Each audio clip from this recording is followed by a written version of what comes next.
Oh, I don't know why, but sometimes we just need escape. Now Jerry's got his boots on and he's dragging us out and far away. It's a fever.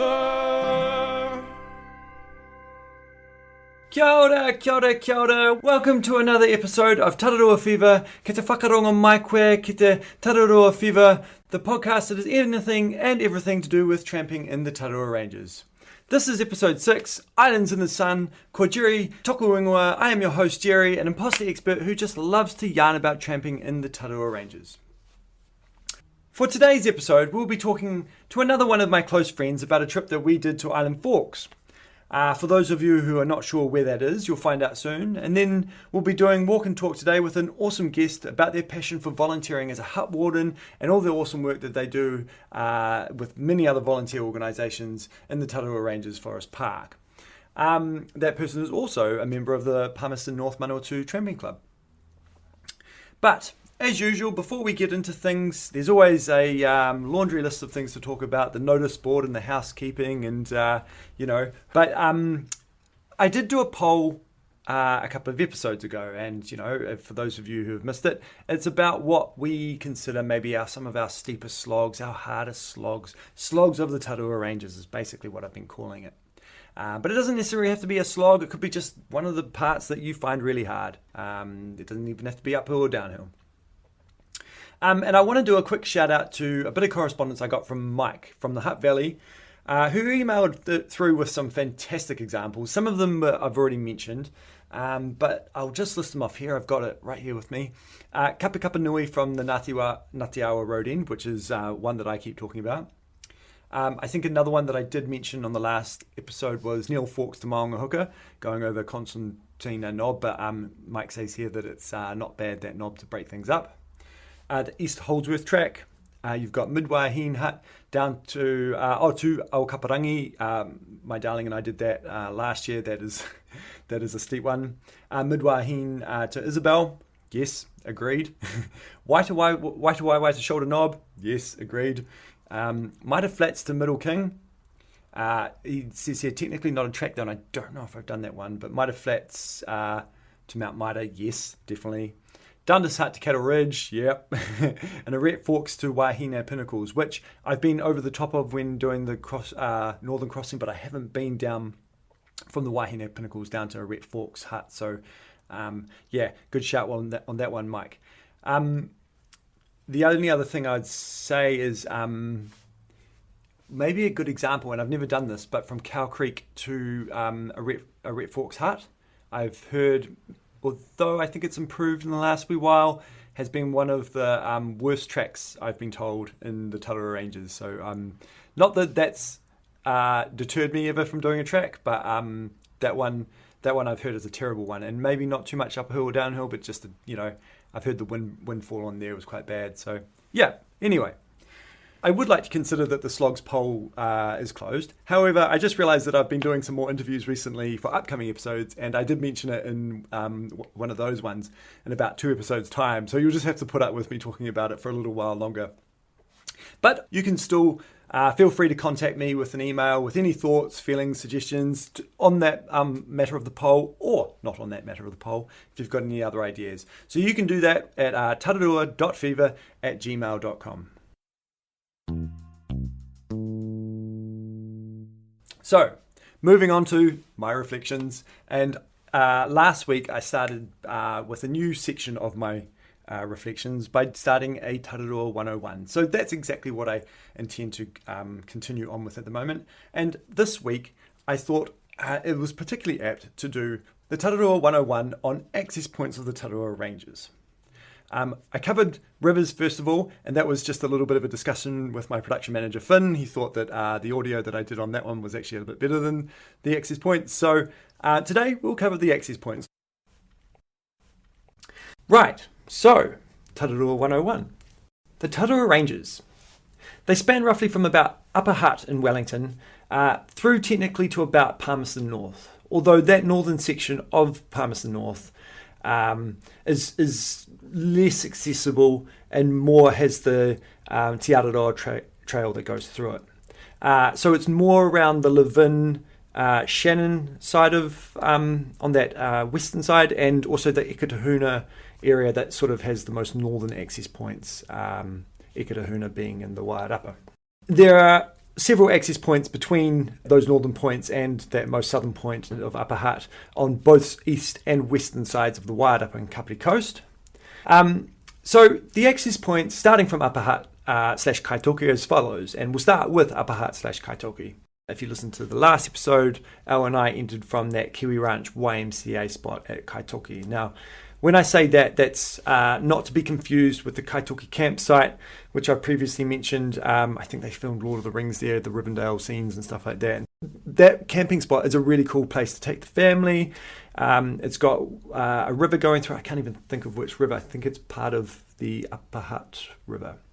But the actual access point is not there. It is at the YMCA Kiwi Ranch spot, which is just down the road. You cross the bridge and take a left down some farm roads, and quite easy to find. But the car park is not huge. It was packed there last time Elle and I were there. So going up on the eastern side, so going up from the Wairarapa side, the next entry point, there is Woodside, which is just out of between Featherston and Carterton, and I don't recommend going in that way. I think it's all private access now, and that's a different matter that I actually want to address in a different episode. But I know that we used to be able to go in there. You can sort of go up the other side of Mount Reeves. It comes up Rocky's Knob there and stuff like that. But I'm pretty sure that's all farmland. So I don't know a huge amount about that area. I have come through there in recent years, but it was a bit of a no-no. So I'm not going to say any more on that. So the next entry bit is the Wahine Gorge Road End, which is a fantastic road end. It's probably one of my favourites. That is accessed just out of Carterton on your way to Greytown. You take a left just before the Wahine River comes. You cross the bridge going across the Wahine River, and it's approximately half an hour, 40 minutes from that main road. And that has camping there. And there's a whole lot of, well, when I say a whole lot, there's some different routes that you can take from that road end that takes you to Tortora Flats. You can also get up to Cone Heart and then Cone Ridge from there. So it has a variety of access there as well. There's an access point to Sayers Hut. Now I think that's between the Wahine Gorge Road End and the Holdsworth Road End, but I've never been there, so I can't say anything beyond that. If you look at the topographical map, you can find it. Beyond that is the Holdsworth Road End. Now this is probably the most popular one on the Wairarapa side. That has a huge camping area. There's also the Granger's quarters there.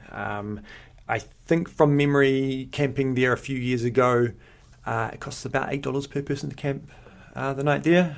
The ranger will hit you up, so make sure you come with some cash, or he has an FBOS machine.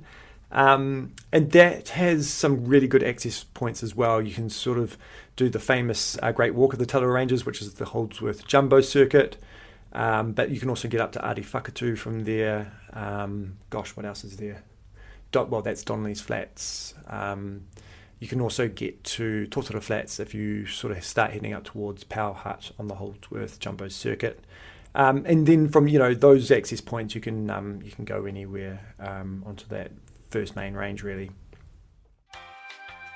G'day, Jerry here, speaking from the future. During the editing of this podcast, while I was recording, I forgot to mention one of the road ends, and I mention it later on in the pod. But after in-depth discussions with Finn, our production manager, we've decided to make the tough call and put it back in its rightful place. From memory, it's quite a slog up Mount Maita. You can get there from going up the Wainawa River. That's a road end that I actually omitted before. There's the Wainawa Road End, just north of Masterton. And that's again a bit of a limited one. At the end of at the end of the road, there's a farm that you go through, and up the Wainawa River. Sorry to omit that before. I should have included that. Join us next time for more behind the scenes of the Te Araroa Fever. We now return to your original timeline. So I'll move on to the Eketahuna entrance. I've been in there a few times, up to Roaring Stag. Again, very limited. It's basically next to a farm, and it's just a dead-end road, almost a bit similar to the Kaitoki road end. So yeah, it really is a little bit limited, but you can get to Roaring Stag and you can get up to Hirapai from there, and then on to anywhere you like from there.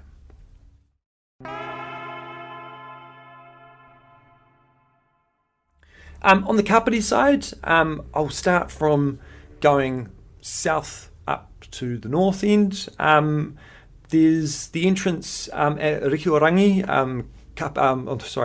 from Waikanae, and also very, very close to there is the Kapanui road end. Again, those road ends are quite limited. I don't think there's any camping there, certainly not at Kapanui. And the Recount road end has a few day walks or short walks, but it's basically the entrance to the Pukeatua track, which is part of the Te Araroa Trail and will take you through to Otaki Forks from there. It's about 7 to 8 hours. It's actually a really nice walk. I've done that one before. And the Kapanui entrance is just beyond the Recount, and again, certainly no camping there. It's basically hits a farm, and very well. Kapanui goes pretty quickly, and goes up to Kapanui Hut and beyond there, you go over Kapanui and down into the Waitaru sort of forks area, Maymore Junction and beyond. But again, quite limited, but also a very valuable access point. When I say that some of these access points are limited in terms of the tracks and camping and stuff, I don't necessarily mean to devalue them at all. They're still awesome access points. I really love the Kapanui access point because you can basically get up to the Renata Ridge. Sorry, that just escaped me there for a second. The next, and possibly the most famous access point on that Kapiti coast side, is the Otaki Forks access road, which has been hindered by the Blue Bluff slip in recent years. Gosh, that might even be getting close to 7 or maybe 10 years now. That was originally impacted, and we'll be going into more detail into this later on, but originally impacted by the 2016 earthquake, I think it was, where the road started to crack and slip away down into the river. It's quite a long drop from there, so obviously it was limited access. They had the enter at your own risk kind of thing, and basically everyone would always just quickly nip across, and then there was the big slip that occurred a couple of years later. So that's really hindered that access, so that no cars can actually get to the camping ground at Otaki Forks, and therefore, again, the rangers' quarters has been very limited. I mean, I don't think anyone lives there anymore, and it's also, I think, limited the ability for sort of upkeep and maintenance at Otaki Forks in terms of, I don't know, just mowing the lawns, for example.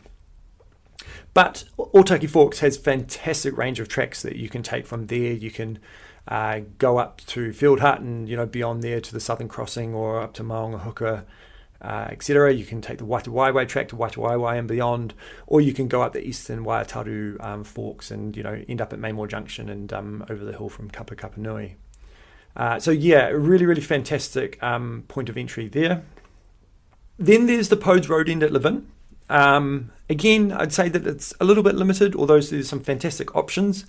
That is also part of the Te Araroa Trail, so you'll see those people coming through who are doing that. That takes you up to Waipehu Hut and beyond there, so you can get to Te Matawai Hut after that. That's following the Te Araroa Trail. If you're not going up to Waipehu Hut, you can take the South Ohau route, I believe, which I've done a few times. It's fantastic. Probably one of my favourites going in from there. And that, you follow the Ohau River up, and then that actually forks off. You can go continue up the South Ohau River to South Ohau Hut, or you can go up to North Ohau. And I've never actually been that way up to North Ohau Hut, but something on the to-do list. And though going up the South Ohau River would also, you can take the Yeats 500 track up to Te Matawai from there, so that links up to the Te Araroa Trail as well. At the Podes Road end, there is limited camping. I mean, I shouldn't say limited. I don't think there really is camping again. It's a road end at a farm, as many are. And so you've just got to kind of got to deal with it. It doesn't mean that you can't camp off the side of a track eventually, but just for that first sort of hour or two, really it is. I couldn't think of anywhere to camp really, especially if you're going up to a Waipēhu, which is a lovely hut, by the way. It was there just a week or two ago. Beyond the Podes Road end, there's the Mangaho Dams entrance just out of Shannon, and that'll take you up the Mangaho Valley. There is the Mangaho hut halfway up, which is a fantastic hut. And again, that Mangaho Valley will take you up to Te Matawai Hut and onto the Te Araroa Trail and beyond. Just to note that beyond the Te Matawai Hut takes you up to Pukematawai, which is still on the Te Araroa Trail, but then it forks off into the two main ranges where you can take the first part of the range, which again follows the Te Araroa Trail, often sort of Nichols Peak and beyond there. You can take that all the way to Maungahuka and beyond there, or you can take the northern crossing going over Arrett, and you can head to Tarn Ridge from there. The other option there is that you can take a left at Arrett and you can sort of head to Dundas Peak or the Wainawa Pinnacles. I have not done the Wainawa Pinnacles, but they look super gnarly, and gosh, another thing that's high up on my to-do list as well. So yeah, the Mangaho Dams, I would note for anyone going into the Mangaho Dams, it is a little bit of a warren of roads. My mum picked us up. We came out of the Mangaho Valley a few weeks ago. My mum picked us up, and normally it would be my dad, I think, but my dad had just had a hernia operation, so he was walking a little bit gingerly and was on light detail, shall we say. So my mum was, God bless her, in the car. I think she got a little bit lost, and we got a lift out from the second dam from the Palmerston North Manawatū Tramping Club. So a massive shout out to you guys, and thank you so much. Right, so that's kind of the road ends covered. The only other access point that I've done in the northern Tararua Ranges is from Palmerston North, and that's when I was walking the Te Araroa Trail with a friend, and we accessed that by a mountain biking park. And we came through there and accessed it from there. And there weren't too many networks of tracks or anything like that. Not that I'm really familiar with that area, but all I really knew was the Te Araroa Trail coming through there and came out at the Mangaho Dams. And then the Te Araroa Trail does not go up the Mangaho Valley. You come out actually sort of towards the Podes Road end at Levin, but there's, I think it's called the Mangahika Outdoor Pursuit Centre, where you can stay. We camped there for the night.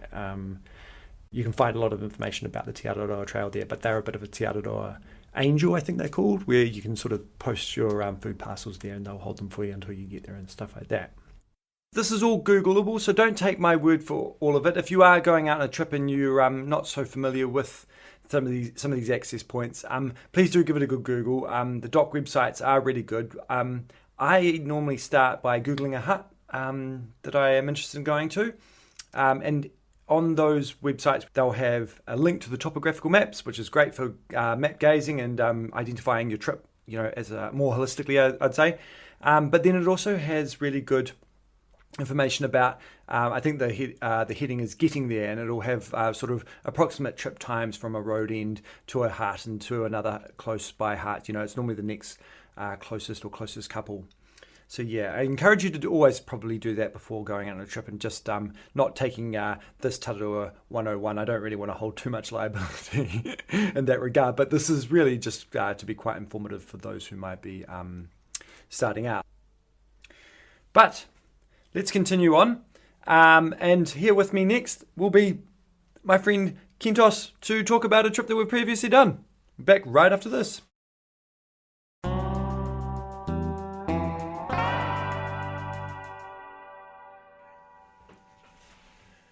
Okay, so today I'm here to talk about a trip I did with one of my best mates back in 2020. It was a trip to Island Forks, and here with me today to talk about it is that best mate of mine. Welcome to the show, Piki Mai Kakamai, Kentos, Kent, Baz, or Baz Marty. I have many names for him. Thanks for coming on board today. Kia ora, Jerry. Thank you for having me. Absolute pleasure. Yeah. a little bit of background information for the listeners is that I would say that you're one of my best tramping mates, along with our other mate Ben. Yep, I'd agree. My little hike more, worry less tramping notebook.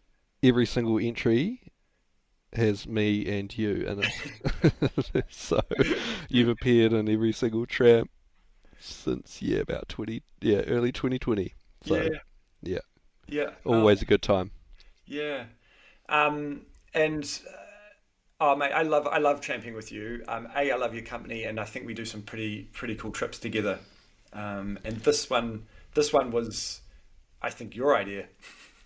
Yeah. Apparently, I'm happy to take that because it was a great adventure. And yeah, no, I totally agree. It's important, I think, to find a a tramping bond that challenges you, but you also feel comfortable to kind of share when something might not be super comfortable with something. And I always find that tramping with you, I think generally our tramping friend group is pretty accepting of that. So I think that's pretty important when it comes to finding your comfortable tramping crew. We've had times where we've rejigged the plan based on comfort of both of our levels, haven't we? So we have. Yeah, absolutely. Yeah. Well, we went to Island Forks, and maybe listeners who are quite familiar with the Tuttle Ranges are like, oh yeah, been there, done that, got the t-shirt, I know where that is. But I think there's still a portion of people out there that may not be familiar with Island Forks. It's probably not on what you call the beaten track, so to speak. Yeah, so I mean, we kind of entered Friday afternoon via the Otaki Forks. Obviously, the slip was there, so it was in the early days before Doc had kind of put the balustrade and the path across the slip. So we just did the little scamper across, and then spent the night in Pukematawai Lodge. Just kind Palmerston. of. Oh yeah, Patawai. Yeah. That's true. Yeah, spent the night in Patawai Lodge. I think we were the only ones there because it was really soon after COVID, and there was still the kind of QR codes on the doors, and there was the Te Araroa Trail walker in there. Yes, yeah. So we're going tramping, but we still had our masks with us because we weren't sure, if it was going to be busy huts, and it was a different time. So, and then obviously on the Saturday morning, cruised off to Waitewaewae, which I think whenever I've done Waitewaewae, it's always surprised me a little bit. Like it's been a bit of a, I use the term, a bit of a swine. lots of deadfall or windfall, a couple of big slips, and the classic up and down of the Tararuas. But I think on the maps it always looked like quite a mellow little spot. But my understanding is that's been cleared out now, and there's been a big load of work on the hut done as well. So got through to Waitewaewae. I was just going to say, speaking of COVID, sorry to digress a little bit, but I just had one of my COVID shots that Friday. That's right. And I think, sometimes when you get a flu jab in general, you can sometimes, I don't know if it's psychosomatic or anything like that, but sometimes you have a bit of a headache that evening, or the next day can feel a bit fluey or anything like that. So I didn't really mind. I was just like, I'll deal with it when I'm when I have to deal with it.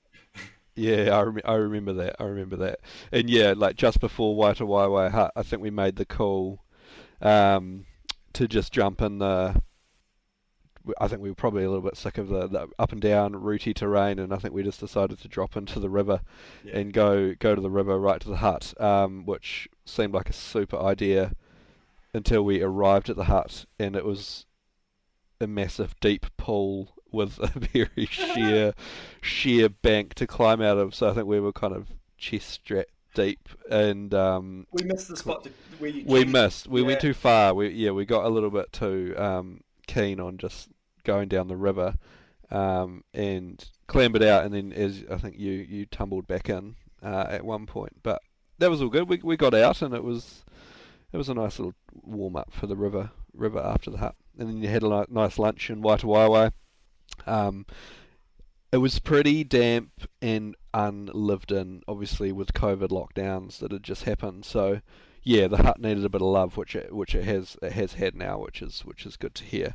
But really nice spot there, eh? The river, the pools there, be a really nice summer. Waitewaewae is a really Yeah, nice spot, eh? Yeah. yeah, it'd be nice to spend a few days there. I find, I think you're right. From Otaki Forks up to Plateau, Yeah, Plateau yeah, being sort of the highest point on the way to yeah, Waitewaewae can be like yeah, you say, a bit of a swine, eh? And there was at the time, I don't know if they've cleaned it up, but there's that massive tree that fell. yeah, You can either go like 50 meters up and over, yeah, or I think I tried to climb through it, which yeah, was a mistake. yeah, yeah. No, I remember that. Yeah, I think that took, like the Waitewaewae, that stretch to Waitewaewae took us, yeah, about 4.5 hours. Which, yeah, I think was probably a little bit longer than I anticipated. But once you get in there, you kind of see why. But yeah, it'd probably be a little bit quicker now that it's been cleared up a bit. But there are still a couple of decent slips early Oh, there's that on massive one. that, no amount of track maintenance is gonna kind of make that much easier. But yeah, still a nice wander for sure. Yeah. As you were sort of alluding to, Waitewaewae needed a bit of a birthday at the time, I think. Yes. There was a fry pan full of moldy scrambled eggs in the sink outside. And I was just like, Yeah, yeah, yeah. yeah. That wasn't nice. A lot of congealed. I feel like bacon is what felt like there was some congealed bacon oil. Yeah, it had been used, but not loved for a wee while. So it will be nice to go back in there and see. I kind of have romantic notions of going in there with Bowie when he's a bit older and spending a couple of days Yeah. just like in the river, get a little license and then go chase some trout. Yeah. Yeah. But it has that feeling of like once you're there in summer and just you park up for a couple of days, it would be pretty beautiful. It's a nice spot, eh? Yeah. Yeah. I mean, my dad took my brother and I in there when we were like, I think I was about 14, and we just stayed there for 3 days. Yeah. And I caught a trout there. My first trout was a little spinner. Nice. Yes. I was thinking about pre-episode just how much to share the keenness to hit this river with a spinner, Yeah. and imagining all the passionate fly fisher people getting aggravated about this concept, but I think it is what it is. I think we have a different stance on the trout fishery, but that's all right. And I think you were just alluding to it a second ago, Baz, is Waitewaewae has had some vast improvements in recent times with all the major volunteer work that's been going on. Yeah. On the track maintenance stuff, and then also the hut is in really good nick from what I hear at the moment. So kudos to those people who've been getting in and doing the hard yards there. Absolutely, and I think exciting news is I think the road replacement has begun into Otaki Forks, which I'm just super excited for. It's just 10 minutes up the road for us now, or maybe 15, but I just thinking of all the families up the Kapiti Coast with younger kids, like Otaki Forks is just such a good stepping stone into kind of just even having those day walks, and there's just so many huts to enter, and it has been a real shame not having access to that, so it's exciting to hear that. And obviously the people living on the other side of it, no doubt it's been a challenging, stressful few years, so good to see that that's getting reinstated, which is good. Well, if you haven't listened to the episode before this, I've interviewed KCDC on the slip.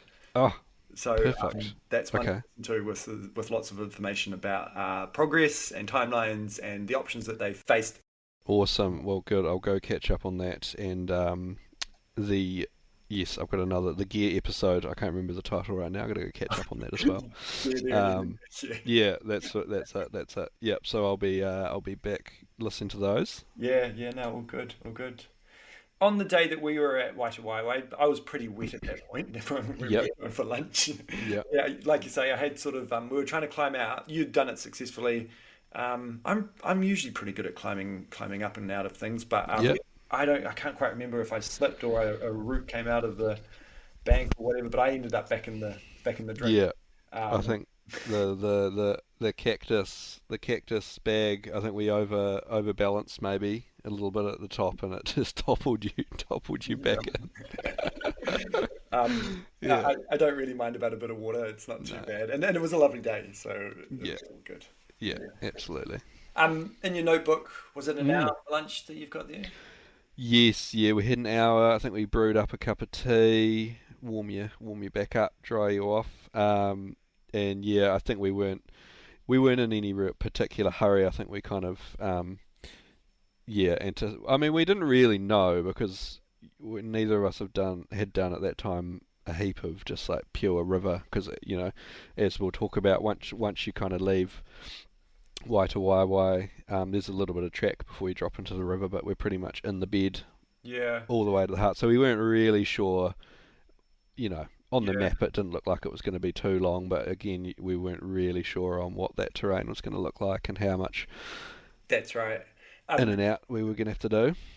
for listeners who don't know where Island Forks is, it's up the Otaki River, but then you go up the Eastern Waitewaewae that flows into the Otaki River, and it's basically a one-way trip up in and out, isn't it? Up to Island Forks from there.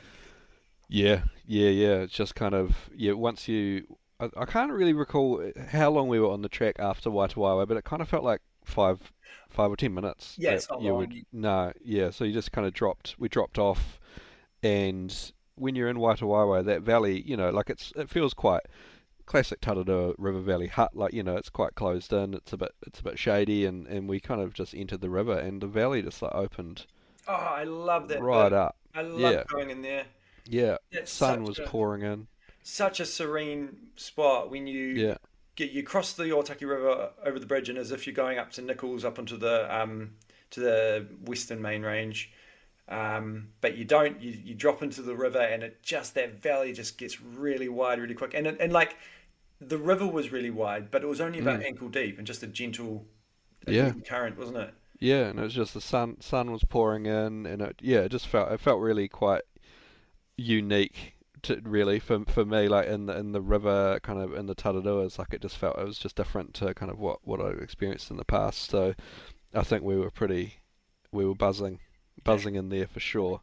That No, really that's the nice. freedom that I feel when that valley opens up, and you just Yeah, yeah, you feel quite isolated at that point. yeah, Whether, whether that's comfortable for people or not, I loved yeah, it. yeah. No, it felt really different, and I mean, we both have the fever. We both love the Tararuas, but compared to tramping I've done in the South Island, when you're in those river valleys, a lot of it does feel closed in, and your views are kind of, you don't have kind of real big lookout options, but it was a nice change. It just felt really really open and warm, and yeah, no, it was a really nice spot. I have a memory from there onward is that you Mm. had a very keen eye for spotting. Oh man, you must have spotted heaps of trout. Spotted that massive eel. So many trout. It was the troutiest river I have ever been in. Like Yeah. honest, I mean, I'm not. I've caught trout on spinners before, with a license. Yeah. And yeah, but I've seen the odd kind of big beast in the deep pools. But yeah, there was pretty much immediately where the Otaki Forks kind of, or sorry, the Otaki River comes in, and we kind of go up the left tributary, and there was just a deep pool there, and boom, first deep pool, trout. But then there was just trout all the way up to the hut. Every pool there was just kind of a trout just there chilling. But then we had experiences where we were crossing rapids, and they were surfacing and Yeah. going past our knees, and it was just like really really fishy. And it was not, like, yeah, as I've kind of alluded to earlier, I have a love-hate relationship with trout. They're interesting to see. I kind of wish they weren't there from the native fish population point of view, but it is interesting, and there's something majestic about seeing Yeah. big, strong, Yeah. healthy fish in a river, whether they're native or not. Yeah. So plenty of trout. Yeah. if anyone was a keen fisher person at that point, go up that way because there's heaps. But I don't know if that's still the case, but there was at the time anyway. Yeah. I almost feel like I don't need to say this, but for anyone wondering, when you're tramping up a river, you're literally just tramping up a river. It's literally walking with very wet boots and very, very slippery rocks. It's hard work. It's often uncomfortable. You're going off to the sides you're always constantly looking for that fine balance of comfort for walking. If you're right in the middle of the river, you're often slipping and sliding everywhere. Sometimes on the margins of the river, you've got a little bit more control, but then you've got to keep zigzagging and all the time. There's no sort of linear way of doing it. It's just you've got to slog it up, don't you? Yeah. Early on, there was, those kind of classic Tararoa River Valley, grassy plains, some really nice camp spots, and we saw a number of deer and goats in there, and but as you got further upstream, it just got kind of gorgier and gorgier, and it would have been cold doing that in winter, and I think it would have been quite a bit deeper. So as you said, it was good fun. I think it was really it was nice to do, and it was kind of early on, I guess, for us and just doing that river tramping. But yeah, there were definitely a couple of chest deep pools that we were going through, and then there was a couple of others where we had to it was just a bit gorgy and for a decent period of time, so you'd have to do the kind of clamber out and around and drop back in, which was always a little bit of a once you've been in the river a while, just gradually walking up. They were kind of a bit steeper, but again, it was one of those ones that I think the later in summer you're doing that, you'd be able to stay in the river the whole time, and obviously closer to June and July, you're looking at a decent, much more flow in the river.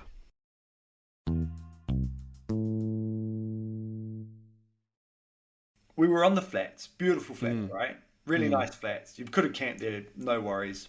Yeah. And the wind must have been the perfect situation for this, because we walked through these little amount of bushes, and there was 3 or 4 deer there, maybe 5 goats. It was like a little tea party of of ruminant animals. And all of a sudden they sort of all look up at once, see us, and it was chaos.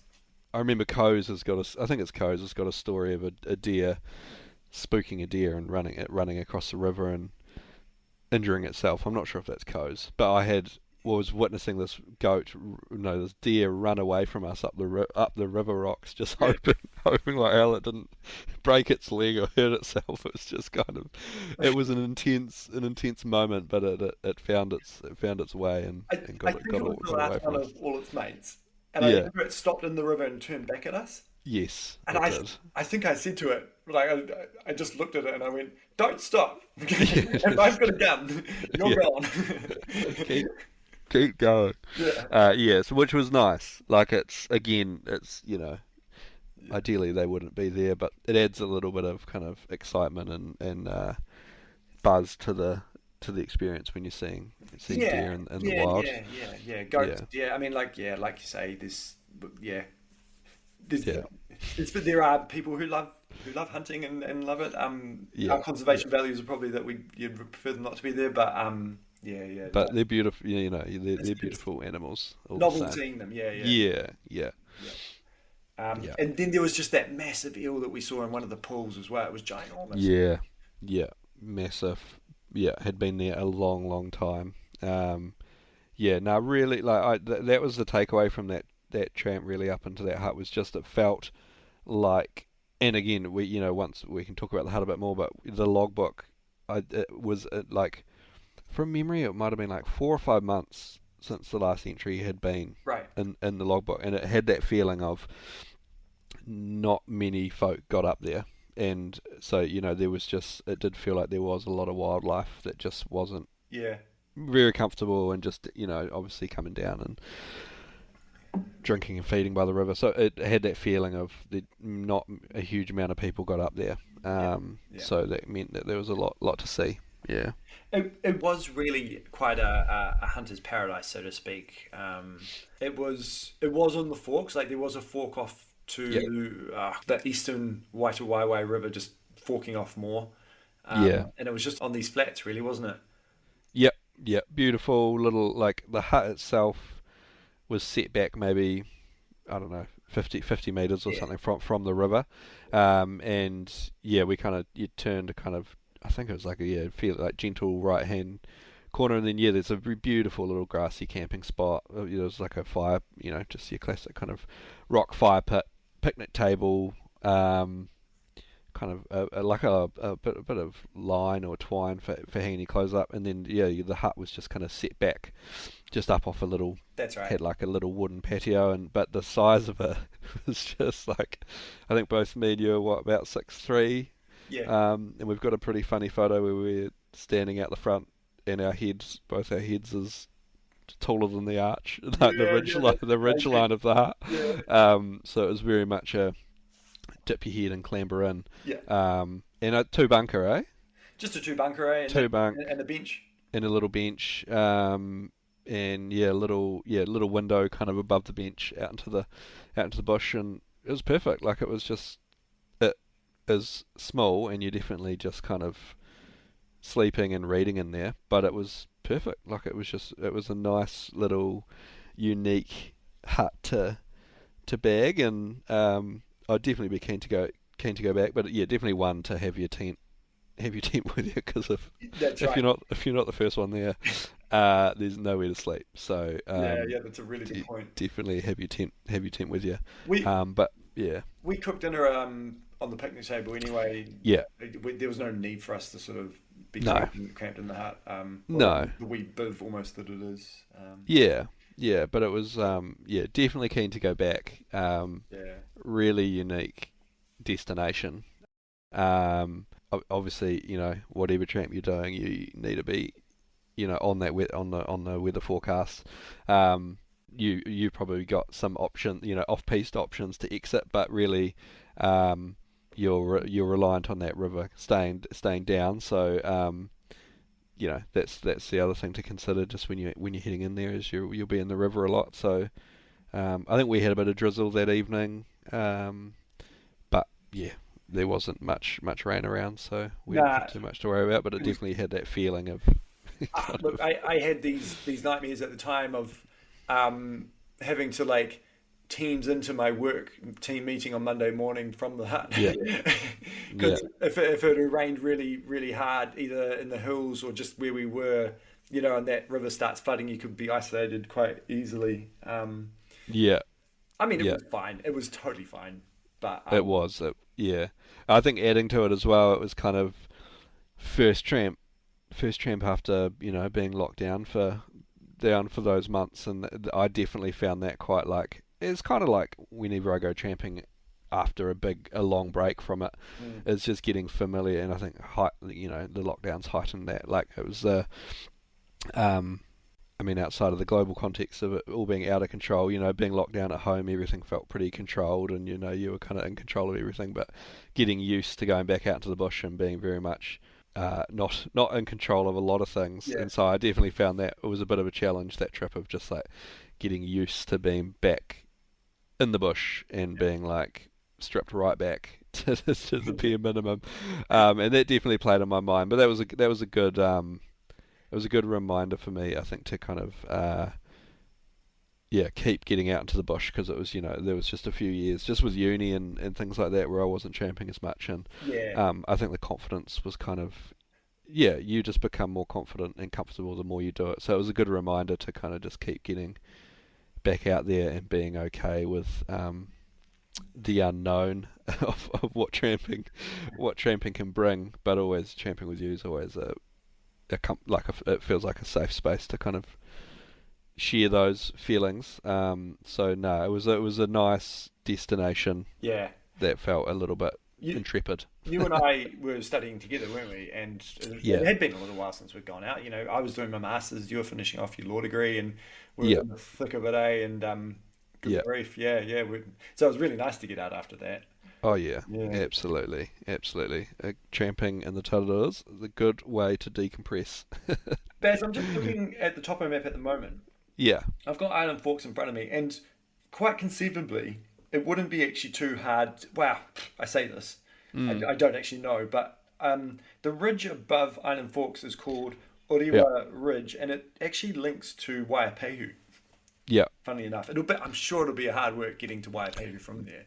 Yeah. No, you mentioned that at the time when we were there, kind of sitting on the picnic table, and you said that, and I looked at the ridge and thought, yeah, cool. I mean, on the map it's feasible. That looks like a very steep ridge. So yeah, I mean, as you said, it sounds like there is an alternative option. If you needed it, but we can't talk to what that's like at this stage. Maybe another episode. I've never really done that, and I think you're right. No. I probably, I don't know, I'll organise a trip one day where like I do just clamber up a random ridge and out a certain way, but like I'm always otherwise stuck to a track or something like that. So that's kind of what I feel is the next step of my tramping journey, I guess, is starting to really go off piece, because I know where I am majority of the time. Topo maps you can get even when you're on flight mode on your phone if you're getting really stuck. Like none of it's really an issue. Yeah, I mean, it's obviously nice to kind of get out there and be off devices and off grid, but that obviously beacons and we have those, but that Topo app, which I'm sure you can probably name, that is extremely helpful for just having in your pack to see kind of real time Topo where you are on the map. Yeah, Topo GPS is the app, and it's so good. I think it costs $6. I think it's $6 to download, and whether you're in service or not, it'll pick you up and track you, and that's I think that's really helpful for just in the worst case. I try not to use it. I try to be a little bit more traditional in terms of thinking, I'll get there where I get there, and I just want to enjoy the journey and not necessarily be looking at the map every 2 seconds to see where I actually am. In reality, sometimes I do pull out my phone and just double check, and you start getting through. Yes, well, on our recent tramp, which is not the subject of this episode, you were ushering me along to the hut very gently and nicely through motivational use of the GPS app. Which you could have been at night, Baz. It was a little bit different. Which I've done for a friend as well, who was on. We were on a steep climb, and he hadn't been tramping for a while, and it was a good way to be like, here you are, you're here, bro. Like, you've only got to go this far. So it can be a good carrot to get people to the destination. So, that's right. but yeah, no. Do you know the other thing I remember, and you had to politely say, bro, can you put it away? I'd gotten a new Sea to Summit little blow-up lilo, and I wanted to give it a go, but we were staying inside the hut, and so I'd blown it up on top of the rubber mattress there. Oh, I can't remember the squeaking that it was making with the sort of plastic on the rubber. Bro, can you just not? No worries, man. I'll put it away. Unnecessary double layering of the mattress. Yeah, funny. It wasn't actually any more comfortable, so but when you got a nice new piece of kit, it's pretty enjoyable. I'm trying to think if that was that could have well been the first tramp of my cactus pack. Oh yeah, true. Yeah. To be honest, I think that was the debut of the new pack, which was my pack before that had been. It was Great Outdoors, a brand. Yeah, and I'd had it since I was about 14. Yeah, I remember that. And some rats chewed through it in Field Hut. Yeah.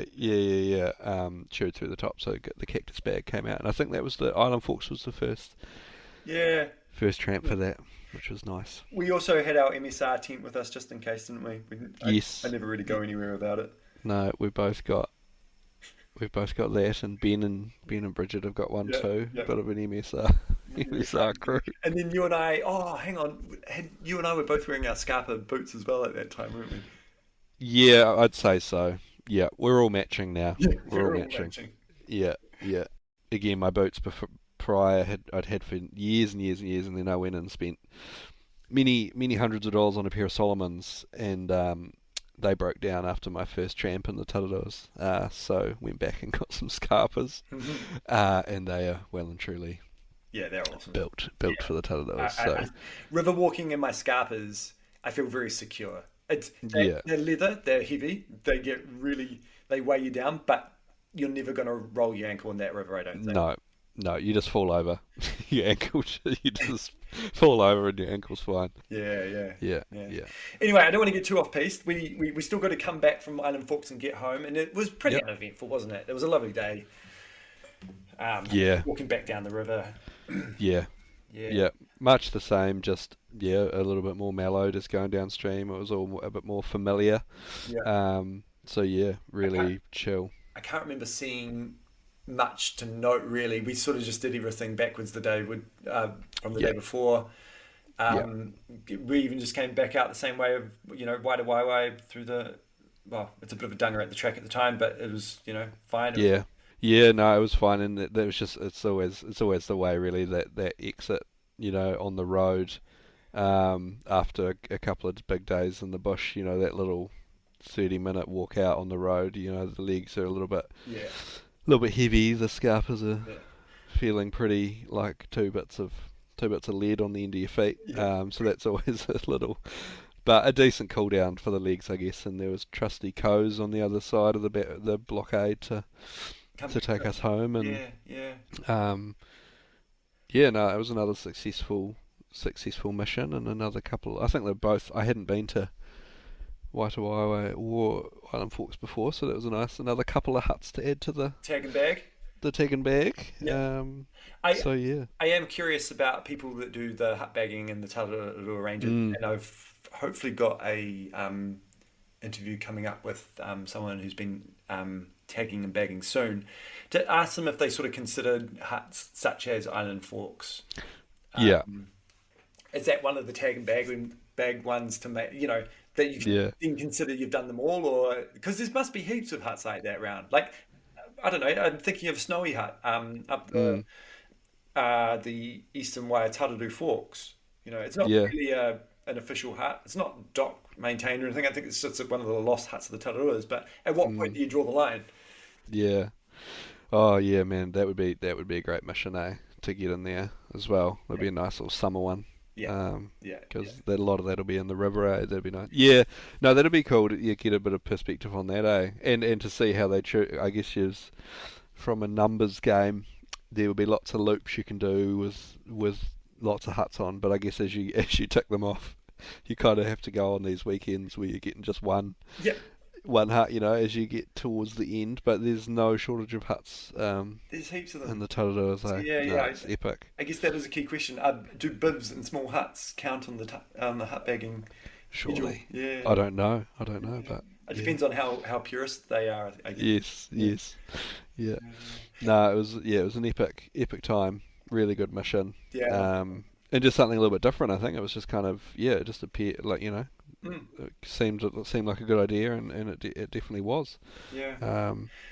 Look, thank you so much for talking through this wee tramp that we did together, Baz. I love tramping with you, bro. It sort of is just another string to our friendship bow, isn't it? I've got a few more tramps that we've done in mind for going over again on future episodes. So if you can, I'd love to have you back on. My pleasure, Jezza, and absolutely keen as.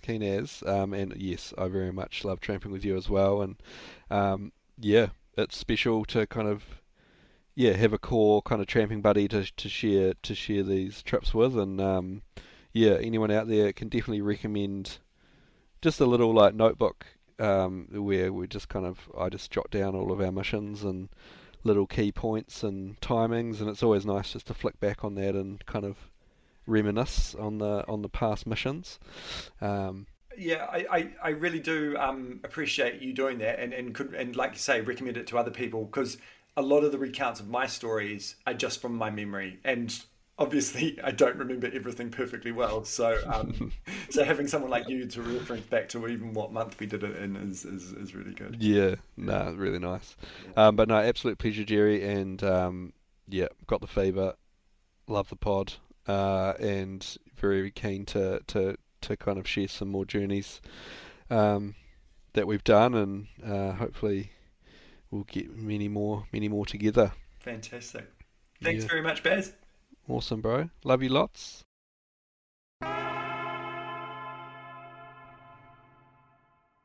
Okay, another massive thank you again to Baz Kentos, my best mate. Baz is a little bit of a rendition of his last name, which I won't say without his consent, but yeah, that's why we call him Baz, or Basil.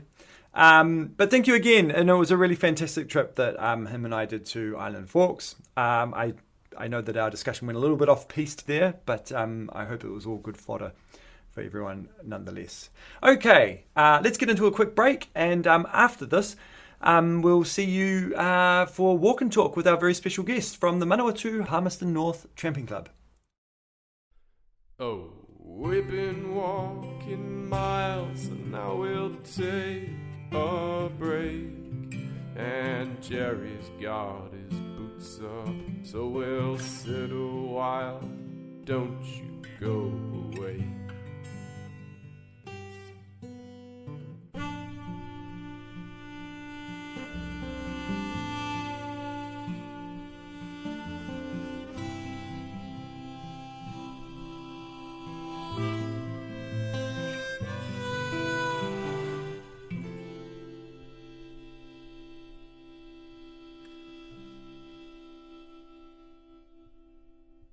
Okay, welcome back, and here with me today is Brett Giles from the Palmerston North and Manawatū Tramping Club for Walk and Talk. Hi Brett, how are you today? I'm very good. Yep, tremendous. Lovely to be here.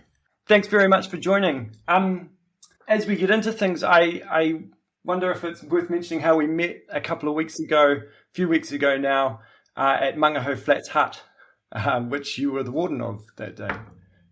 Yes, I was more what I'd call the club representative than the warden on the day. But the Manawatū Tramping and Skiing Club have a community agreement on that hut, and it's the only hut they have on the Te Araroa Ranges. And so we go in there 2 or 3 times a year and give it a real good spruce up. And in the afternoon, your group turned up, and that was fantastic company. And we're very proud of that hut. We keep it spotless, very much so. When we did turn up, I must say it was very good vibes, a lovely warm welcome from yourself. I thought you might give us the induction actually, but it was fun. Yeah, no, it was a lovely day. You saw what I call the Manawatū Valley at its best. It wasn't slippery, and it was beautiful and sunny, and you were able to sleep on the flats down. We keep that helicopter area pad clean and tidy, and you had the benefit of it. We had come down from Te Hut, and it was gorgeous. It was really lovely. And there were some really lovely swimming holes that we didn't make any use of, which I have regret about now, but, it was very beautiful. Yeah. Well, that track is in very good condition, and that is a credit of the Greater Wellington Backcountry Network. The chairman of that is Derek Fields, and he's an absolute inspiration. He really is. He's a leader, and he's innovative, and he gets a fantastic group of volunteers around him, and they just do the hard yards. They did that January last year, stinking hot conditions, very hard going, and they did it. And now you walk down there and it's like a main highway, It's about 4 meters wide. It's brilliant, absolutely brilliant. I have seen the Facebook posts on the Facebook Tararua forum from Derek Field for doing these volunteer trips. It looks really impressive. Yeah, Derek is, in my books, he is the Colonel Custer of the Te Araroa Ranges. He really is. He leads from the front. He's tough, he's strong, and he does outstanding work. Truly does. I'll have to give him a message. Why not? Well, Brett, just before we get right into the depths of detail on things, you're part of the Palmerston North Manawatū Tramping Club. I haven't actually met anyone from that tramping club before, so I was wondering, are you able to just give us a quick rundown of what that club does and what they're all about, their connection to the Te Araroa Ranges, etc.? Yeah, certainly. So, the Te Araroa Tramping Club, Tramping and Skiing Club, has about 455 members, including children. It has a very strong Wednesdays and Thursdays group. They have a van, they go out and they go on the Ruahenis, the Te Araroas, all over the place, up to Ruapehu sometimes, and they really are a big family. and it's really good because they are adapting their trips to suit a whole range of people and their skills. They meet first Tuesday of every month next to the Aquatic Centre in Palmerston North, and they have presentations and they welcome new members, and they very much are a family. One of the strongest aspects of the club too is the fact that they own a beautiful ski lodge in the Whakapapa ski field up on Ruapehu, and they are keen on groups who want to hire that, skiing groups, or things like schools who want to do some outdoor pursuits. It's absolutely perfect for that sort of thing. And it's a fantastic club, and I've only belonged to it for about three and a half years or something, but I've enjoyed every minute, and they very much become your family. I become their family, they become my family, and they're a magnificent bunch of people. Fantastic. It's very multifaceted, and I guess you've got the Tarawa Ranges to your left, depending on which way you're looking, to your left, Ruahine Ranges to your right, and then you've also got that opportunity to go skiing, and then any other big trips you want to do across the country. That's right. So for me, I look out my back door, or my front door, sorry, and I can look straight up to Waipehu Hut, up on the ridge, and sometimes it's in Clag, sometimes it's beautiful and sunny, and so from here I can go to Mangahau, I can go to up the South Ohau, or I can go to Waipehu. So I also look after the Pods Road, the entrance into the Te Araroa Ranges. So I do the lawns, clean the toilet, clean the kiosk for the Department of Conservation Kapiti. That's the Kapiti office in Pairua. Yeah. Volunteer extraordinaire, I would might coin the term there, Brett. It sounds like fantastic work that you do, and probably quite underappreciated in terms of, what I notice when I get to a road end for the brief time that I'm there. I wouldn't understand all the work that goes in from someone like yourself at Pods. Yeah, it's what you put into life is what you get out of it. I've spent well over 40 years of tramping in the Te Araroa Ranges, and it's beautiful. To quote an eminent geologist who lives down Lake Hauia, he said to me, if you can climb in the Te Araroas, you can climb anywhere in the world. And I think that's a fair assessment. And I love it. It's my backyard. And but I've now also fallen in love with the Ruahine Ranges. So that's where I'm spending actually more of my time these days. Yeah. So. Fantastic.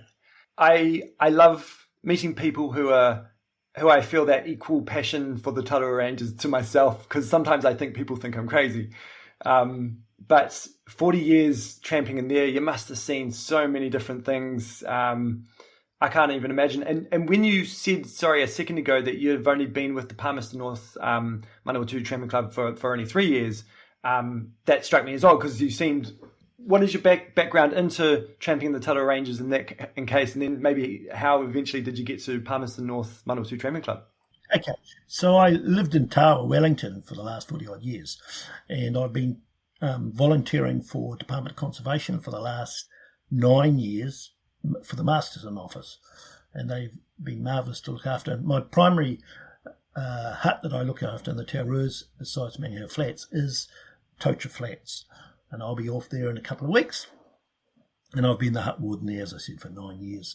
And I've been hut warden at Powell and Jumbo and Te Araroa and things like that. So consequently, I've been around a lot of the huts. I'm not a hut bagger. I've never been a hut bagger. I'm more a person who falls in love with a hut. I fall in love with a hut and I want to go back. And I never go to less than 2 nights, because you've got to sit there on the deck and have your Shrewsbury biscuit and a hot cup of tea and smell the environment that's around you, because the Te Araroas are beautiful. I see families arrive with young children and they hardly walk, can hardly walk, and this mum and dad have never been in the hills before, and as a hut warden, my job is to welcome them into the hut, making sure that they're well. Doc's mantra is safety first, and it's giving the guidance and the direction to these people is I find very satisfying. If I've met say 10,000 people in my time as a hut warden, I've most probably met about 6 what I'd call village idiots. They're all magnificent people, and I get a real buzz out of interacting with them and wearing the dock uniform. I wear it with a great deal of pride and privilege, and I represent the department the best I can. That's fantastic. I too can appreciate people getting inspired by tramping and getting into the environment and discovering their own love for it. So that's really lovely, Brett. All that good work you do as a volunteer for those huts, it's really cool. I'm a bit more of a hut bagger. However, I think I'd caveat that with I like doing new trips in the Tararoa Ranges. So if it entails tag and bagging a new hut, then I'll take it. But I'm not trying to get to every single hut in the space of, X amount of time. Yeah, it's like going to a good restaurant. If you know you've gone to a good restaurant, you want to go back to that hut. It's the same thing. No, it's very similar. Yeah.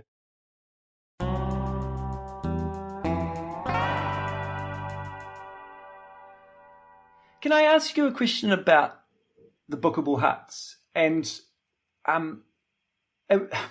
I asked this question based on my reaction when I first found out that Totara Flats was a bookable hut. And I thought, oh gosh, that seems unnecessary. It's already very accessible for people. And then I realized that that's probably that great aspect of being so accessible for people that made it a bookable hut. I understand the rest of them through the Great Walk of Power Hut Jumbo Circuit. A bit more bookable. It's the most popular track. So I guess my question is, how has the bookable hut system helped or hindered Totara Flats? And are they thinking about making any other huts like, I don't know, Tutawai bookable hut at some stage? I was, you might say, part of the process of Totara Flats becoming a bookable hut. And when I look back, Doc did the right thing, without doubt. And to give you an example, Jerry, is a typical long weekend in Wellington, people would turn up at Totara Flats. Right. And I would say, generally on a long weekend, I'd get 50 people. Right. So where the hell am I going to put them? 50 people arrive on the deck. So I'd have them under the bed, under the tables, out on the deck, sleeping everywhere. And a couple of times I've had trampers arrive where they haven't got all the gear. So consequently, I've, in my capacity as the hut warden, have had to help them the best I can. And this was happening on a regular basis.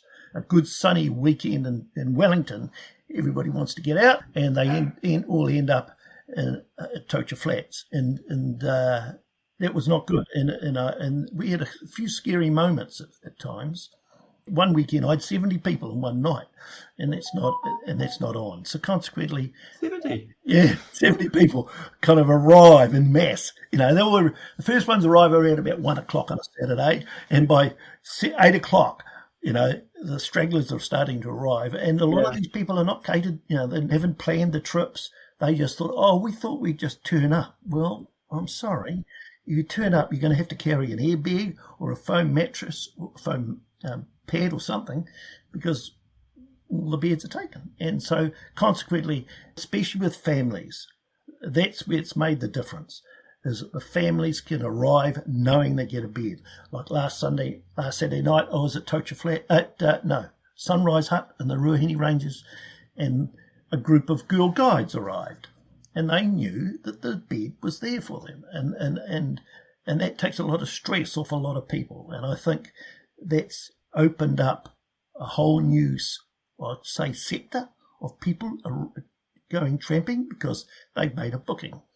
The biggest worry I have, and I'd like to say this on this podcast, is that I'm becoming increasingly concerned and annoyed at the number of people who make bookings on the dock website and don't turn up.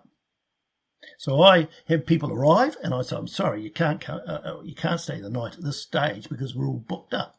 And then they don't turn up. And I think that is pretty disrespectful.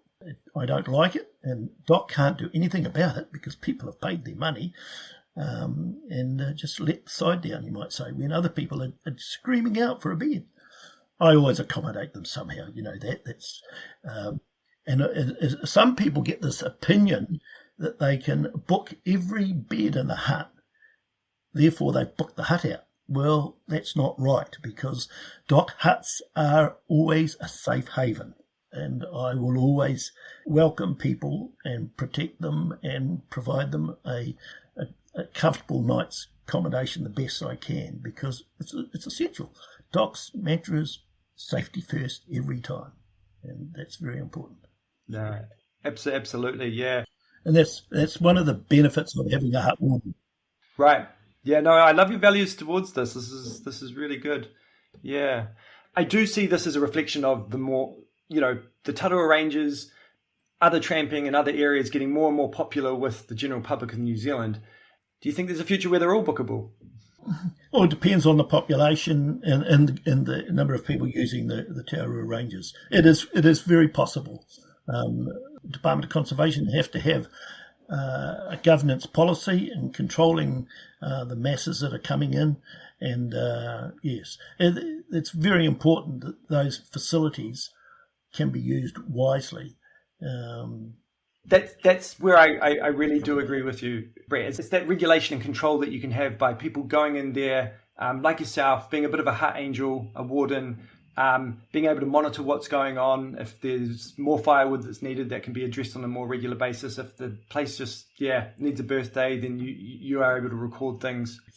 And the other thing, of course, is that the central, what I call the central spine, part of the central spine, especially on the western side, is part of the Te Araroa Trail, and that, as you well saw, you went up to Te Araroa, and then you go to Jackafillian, to Nichols, down to Waitewaewae, and out to Otaki Forks.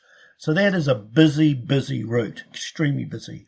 And there is now concern that Nichols Hut has become a bottleneck, and it's a real problem because it's not a big hut. I think it only takes about 10, if I remember rightly. Is it 10? Yeah, and Dracophilum's about 6, isn't it? Oh no, Dracophilum's not even 6. It's two. It's only 2 or 3. So it's not much. It depends how good your relationships are with the fellow tramper, how close you want to get. But the bottom line is that track is taking a hammering, and it behoves volunteers. And the Greater Wellington Backcountry Network are taking a lead in a lot of those areas. They've done outstanding work on that track right through. Waitewaewae has just been repainted. The roof, I think, has been replaced in the last. My dad was meant to be in the working party of that, actually. Oh, very good. Our operations. Excellent. Yeah. Oh, excellent. Yeah. So the work they do to support DOC in its endeavours, the Masterton office that is. The Masterton office are very supportive to Greater Wellington. Yeah, they're all pushing to make that place a much safer environment to tramp in. I can imagine it can be quite busy with Te Araroa Trail walkers coming through, and it's something where once you get past Te Matawai or past Waitewaewae, it becomes even more rugged on that central spine, and you don't really want to have people getting caught out. From my experience walking the 14 days of Te Araroa that I've experienced, people are very lightweight and possibly don't have completely the right gear for going up onto that central spine sometimes. So it's the marginal gain. Continually. Yeah. Well, with having up to scratch huts, even if they aren't that big, they're a shelter for people to come and stay in when coming through. Sorry, you were about to say. As I said, I live in Levin now, so I take an interest in all this area and the tracks associated with the TA. And a lot of them are coming through, and some of their gear is pretty lightweight. But to go up to the Te Araroas and the tops, you've got to realise it's only nice 20% of the time. Yep. So it's 80% bad weather. So you've got to have all the resources on your back that you can rely on. And I do have concerns, I must admit, as some of them coming through. I know the guy at the Makahika Outdoor Pursuit Centre was telling me that he sometimes polices people a little bit in that regard. If they're looking like they don't have much experience in getting up there at all, he will let them know what they're getting into, and I think he'd even told me that he stopped a couple of people once. Just he said you're not equipped and you're not skilled enough, or Good. whatever the case may have been. I also don't want to speak for him, but I think that's what he'd do. Yeah, I have no hesitation in saying my piece when I see some people who are just not got all the right gear. I'll tell them straight to their faces, you shouldn't proceed past this point. You should turn around, go into Levin, buy some decent gear, because you potentially could die in the next 3 days. And we see people coming through here. I met a young lady at Te Araroa the night before you were there, and she had just walked with a full pack from Otaki Forks all the way to Te Araroa, and she was going to Waipau. Now, she did all that in one day. Oh. I would take 3 days to do that. So that's the type of We met her. individuals that are. You met her, did you? Yeah, she stayed in Waipahu with us. I think you must have seen her at Te Matawae. Right, we did. At 7 o'clock at night, Yeah. she just came in and got some water and carried on. And I was absolutely shocked that she was obviously a very, very talented outdoor adventurer, and God bless her, good on her. But by God, that's a huge, huge. That's a massive amount of walking in one day. I wouldn't normally even dream of doing that. Yes. Yeah. She told us that she was trying to break the record for doing the fastest TA unsupported. Yeah, I can see why. I'm still in shock though that there are the human. That explains the hurry. The human capabilities are so good. I am too. She's doing a good job, but to a certain extent, I thought maybe it's okay that she's skirting across the tops so quickly if she didn't have all the equipment for it. Yes, but she only has to hurt an ankle, Yeah. and fall over, and has she got the right gear to hunker down after activating her PLB, and by the time the helicopter, and if it's turned to custard, there's a good chance the helicopter won't be able to get in. A few months ago, we had a helicopter, 4 trips had to go into the Te Araroas, and they eventually were able to rescue the person. They could see him, but they couldn't land because the conditions were so awful. Whereabouts was that? It's, I think, most probably around about Dundas. It was in the middle of the night. Late, he turned off and hurt himself. He made a mistake in the air, I think, on the track, and that's just normal tramping. And that's all it takes. It happens all the Yeah, time. It can happen all the time. And I've seen numerous people just. Yeah. I saved a guy's life in Ruahines, and he was running with just thin lycra, and it was, I would say, minus 10 degrees the day he was running. So it's frightening to see this sort of thing to happen. What we're covering now is all little sub bits that I'd like to do in the future. Brett, I want to do an episode on runners in the Te Araroa Ranges and how they sort of do it, because I'm quite a risk-averse tramper, and I see risk with what they do. I don't want to do it myself, and I always try come out. I think you saw the size of my pack; it's massive, and I've always got everything in it for any situation that I may need. And even then, it might not be enough. If you do your ankle, I don't have a spare ankle in there, so.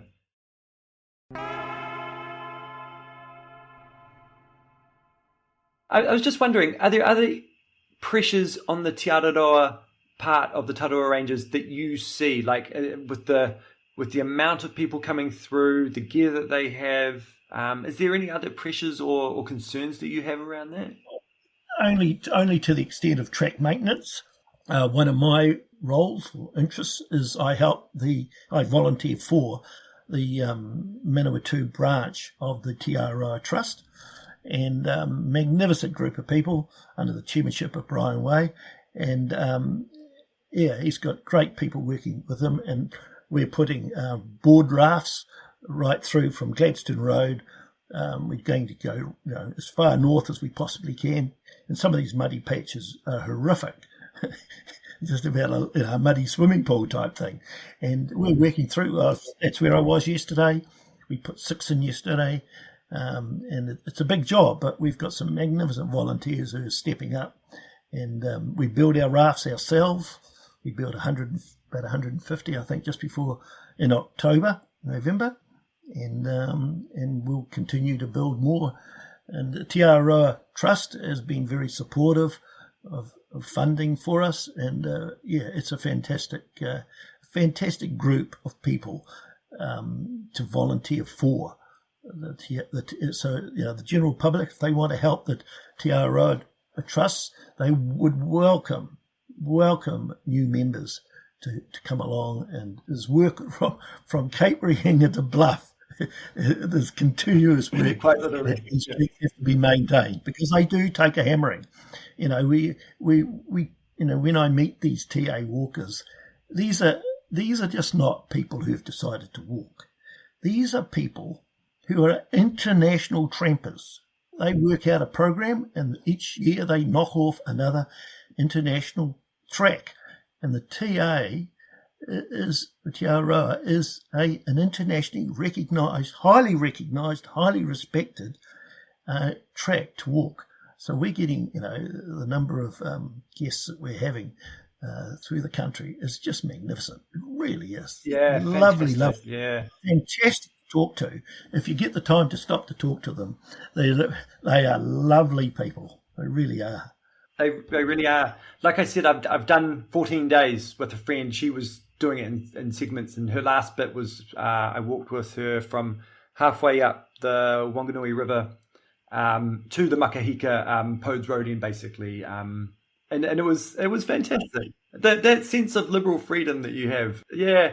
And in that fact, we did do the northern section of the Te Araroa Ranges, and I'm literally going to spend a different episode talking about this and breaking it down for listeners. But going through from Palmerston north, where it gets to the mountain bike park, I had a sleepless night there because we parked next to the car park, and at 1 a.m. we heard the low rum of boy races and the cans cracking, and I was like, oh shit, I don't want to get murdered in a car park, but it was fine, it was all good. But then going up the hill, going through this, I think there's some forestry blocks in there, but then you just sort of get into the more Potokapi forest that you walk through, and like you say, doing it with other people who you just have met for the first time and tramping with for a few days, it's fantastic, and it's a beautiful area, that northern part as well.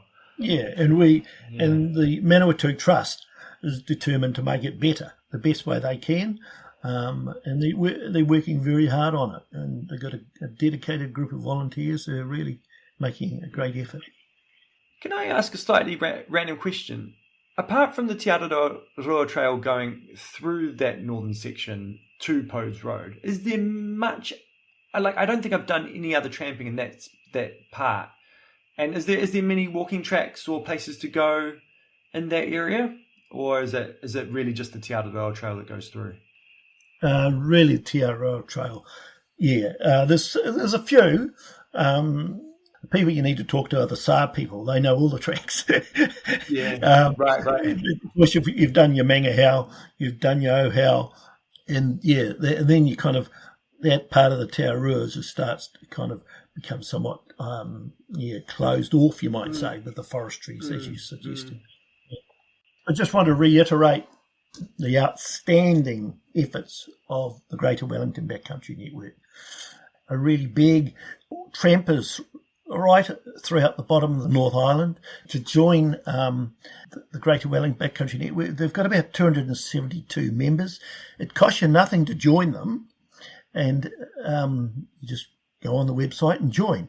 They give you a chance to have a voice on the tramping scene within the Te Araroas and the harangues as well, and it's really good. And I strongly suggest that if you live in Wellington, Masterton, or the Wairarapa or the Kapiti Coast, join the Greater Wellington Backcountry Network, because they're screaming out for volunteers, and you can really see the fruits of their efforts. And I think that they are to be really, really supported the best way you can.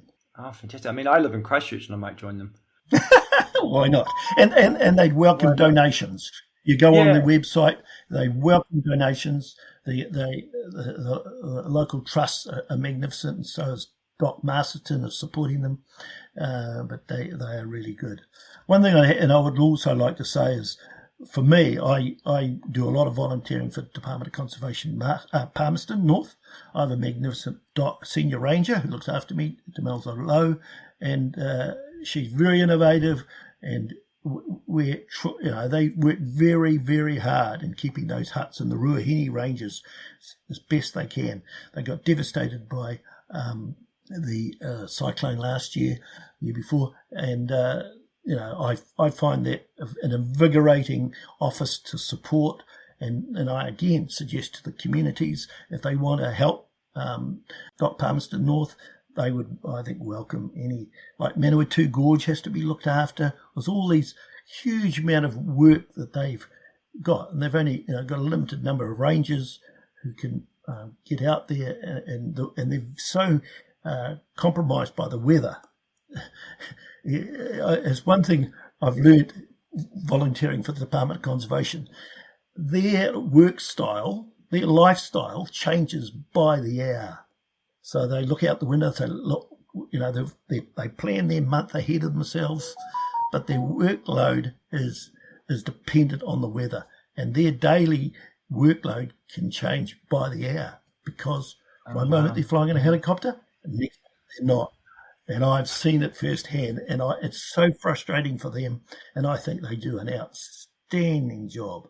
The Department of Conservation are a magnificent bunch of people. From the Director General down, she leads from the front, and I just got a huge admiration for them. Fantastic. But one thing I was just going to go back to before we do wrap up, Brett, was you were mentioning how people can, rewinding, get in touch with the Te Araroa Manawatū Trust, and I think be a volunteer for that, or can they donate money? I was just, you were mentioning it before, and I wondered if there's any way that they can, is there a website? If you go on the Facebook. Oh, yeah.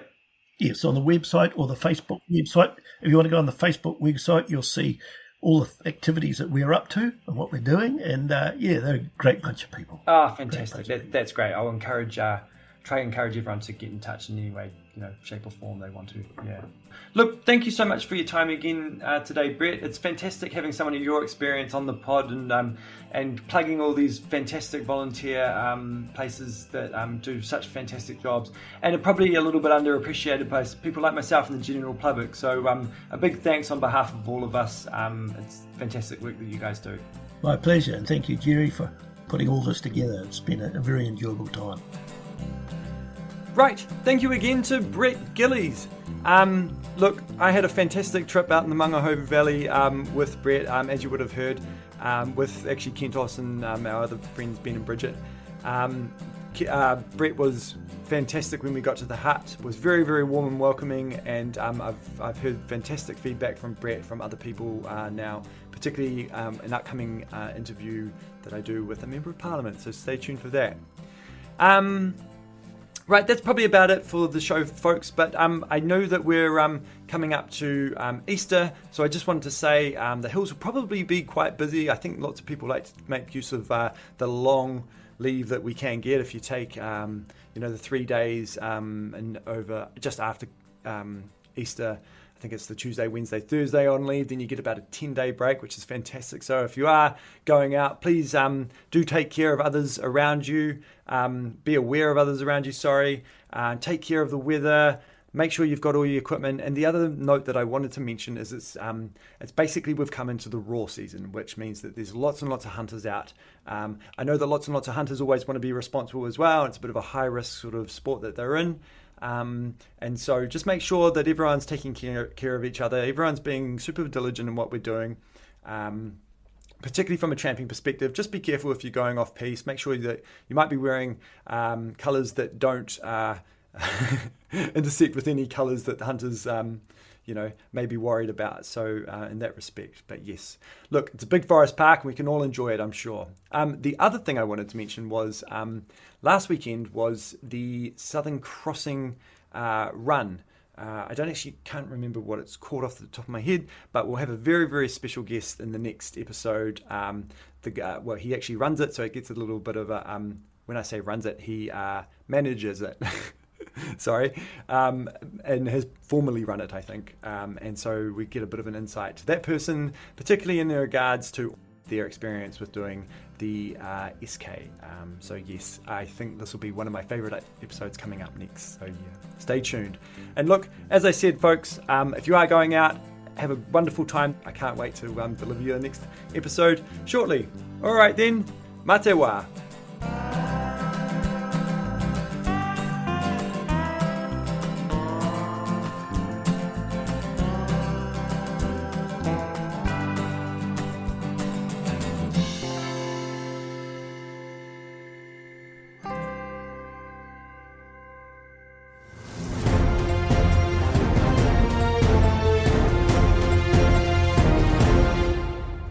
Welcome back, and now we'll take you straight to the government's post-cabinet press conference, where we'll be joined live by the Prime Minister. Prime Minister, has Cabinet decided on any support measures for this epidemic right now? Yeah, thanks, Alex. Good question.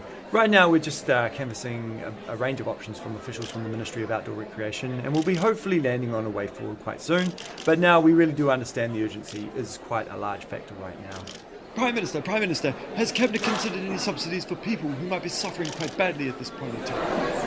Yeah, look, we understand that this is a very serious issue, and we're currently looking at a range of possibilities, including free backcountry passes for everyone. But, that's obviously contingent on a number of factors. We may also decide on a subsidy for outdoor bivouac as well, so people can get access to the correct gear that's so desperately needed right now.